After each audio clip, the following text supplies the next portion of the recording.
Hey guys, welcome to Wandering on the Way, episode 2. Really glad to have you guys with us. Got a good episode for you. Joy and I sat down over the weekend and had a conversation about what it was like to buy the vintage and how we came really close to purchasing a different boat and then why we backed away from it, and what the process was like to get the vintage short-hauled and surveyed, and how we're thinking about our summer's worth of tasks as we go through the refit. It's a beautiful spring day right now here in New England, but we are supposed to get a nor'easter on Friday, and it's probably going to mean just rain for us here in the central part of the state, but some of the higher elevations will actually get snow. So suffice to say, the vintage is still on the hard. She's still shrink wrapped for the winter. Hopefully in a couple of weeks we'll be able to get that shrink wrap off, and we'll be able to shoot some of these videos actually on her and show you what we're working with. I promise it's coming. They won't all be shot here at the house. But in the meantime, we aren't going to get into the detailed punch list of work we have lined up for the season just yet. It would make the episode a little bit long. So although we mention it, we're going to get into that next time around, and we're aiming to release one of these a week, thereabouts. So we'll go into greater detail on episode 3 of what we're looking at from a project perspective.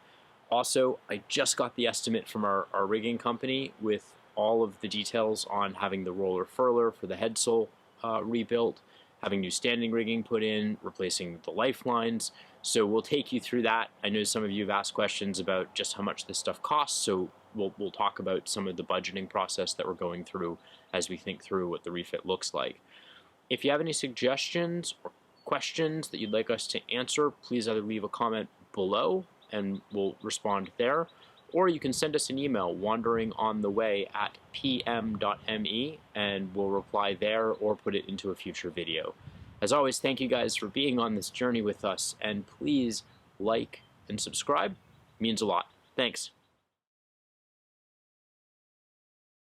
So we had looked at a bunch of boats and got really close on the Luna Sea, which is up in Casco Bay, Maine. Yeah. And you loved it. She was a 1965, 60, I think so. something like that. Beautiful little boat, very well maintained, as far as we could tell. Went through it very, very carefully with the owner, who was clearly devoted to it. I think she was the second or third owner, and really lovingly maintained it, was actually actively sailing it too. And she knew everything about it, had all the original paperwork. Really seemed like a great boat for us initially. It did, and we loved how it felt like a 60s boat. Like it was painted in the cabin in sort of primary colors, and Blue and yellow. And she was actually taking it out for a sail the afternoon that we saw it, so we got to see it as she was getting it ready to go on the water. And so we put an offer in, and we put down a deposit and started to line up a survey. And last summer with the pandemic, it was impossible to find anyone to come out and survey a boat. So we were really struggling to get that done. And because we had that extra 72 hours before we moved forward, we started having second thoughts. Mm-hmm. Yeah, so when we were on the boat, Kevin had noticed that the stanchions were a little bit wobbly. And he thought initially, well, not really sure how big a deal this is. Found out later that could be a much bigger deal than we initially thought. Especially as the owner said, everything had been, the stanchions had all been replaced and rebedded, or at least rebedded, sometime in the past couple of years. So it seemed like that should all be pretty stable. And so when we took a really close look and we shot a bunch of video, as you can see, of what the boat looked like, as good as she was, there was a lot of crazing and even some cracks in the gel coat. The stanchions being wobbly, despite having supposedly been rebedded, made me worry that there was either deck delamination happening, or that the core of the deck, which is probably balsa wood given the era, was starting to rot away. And I didn't want to get into it with our first boat needing something quite that major. Right. So although we really liked that boat quite a lot, we ended up backing away and asked the owner for our deposit back. She gave us, I think, a half of it back, even though it was only a weekend since we put it in. Yeah. And she had already bought another boat and was trying to offload the Luna quickly. So I think we made the right call. And we had, prior to or around the same time we looked at Luna, had our first viewing of the vintage. And we went back out and we called the owner, Erin, and asked if we could spend some more time on it. And she said yes.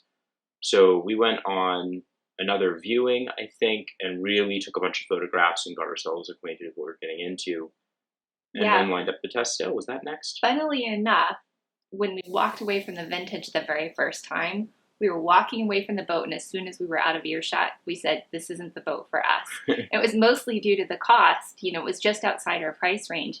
And we liked the boat, the structure of it well enough, but we said, honestly, we don't want to pay this much money for a boat.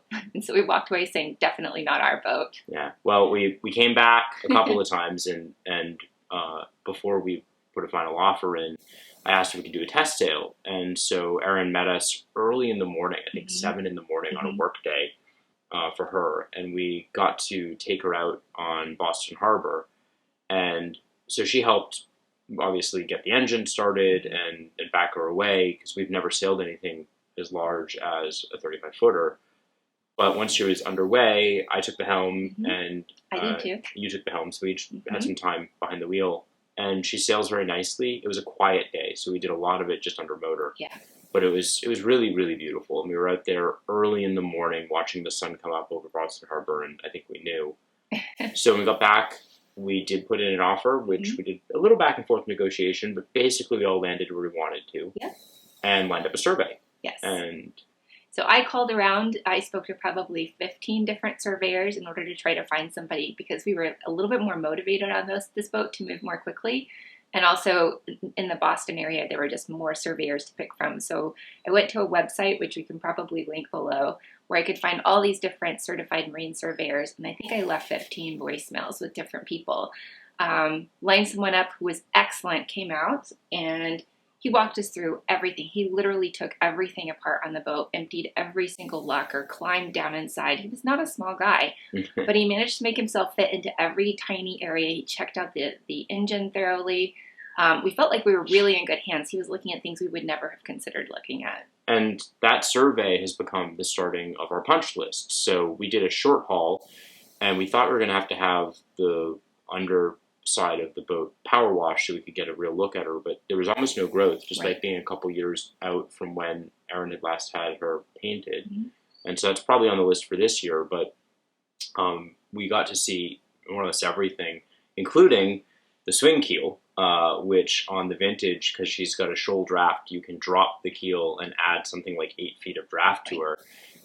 But it just runs with a line in the cockpit, and we wanted to look at it and test it.